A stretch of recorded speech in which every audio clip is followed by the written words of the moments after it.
All right, buckle up, everyone. Ready for a trip back in time. Like, way, way back. Sounds intriguing. Let's go. Today we're diving deep, over 200 years deep, into a Pashtun love story. It all started with a listener request, actually, someone who really wants to hear all about Gul-e-Rukh and Rafiq. Fascinating. Yeah, they asked for a 5-minute version, maybe with some romantic music, subtitles, the works. So obviously this is more than just your average love story. We're talking about something special. And that actually gives us a lot to work with right off the bat. Think about it. This tale is part of a long, long line of Pashtun bardic traditions. These are poet-musicians. They've been keeping their history and folklore alive for centuries through performances. Really dynamic ones, too. Yeah.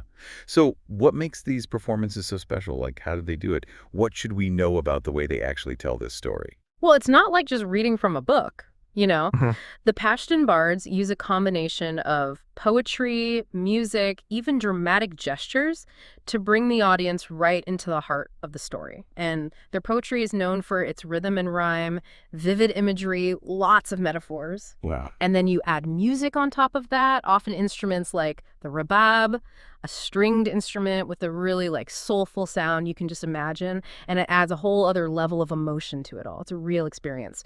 So the things the listener was asking for, the music and the visual aids like subtitles, that's pretty standard for how these stories would be told traditionally. That makes so much sense. It really changes the way you think about the story Yeah. when you consider how it would have been told, the whole context. But okay, back to the story itself. We obviously don't know all the details about what actually goes on between Gul-e-Rukh and Rafiq, but the fact that this tale has been around for centuries tells you something, right? I mean, why do you think this story in particular has stuck around for so long? Well, I think it goes to show how powerful love stories can be. They really transcend time, you know? They tap into those universal emotions, longing, devotion, the struggles you face in a relationship. Everyone understands those.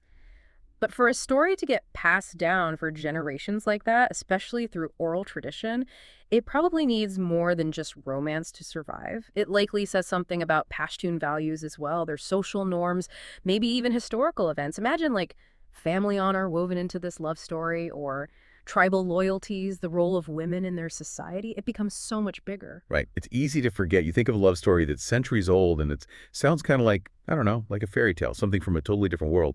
But then you start to consider these bigger cultural themes and it Yeah. feels so much more relevant, so much more real. Absolutely. And think about it. The fact that this story made it through centuries just by word of mouth, through these bard performances, tells you just how important storytelling is in Pashtun culture.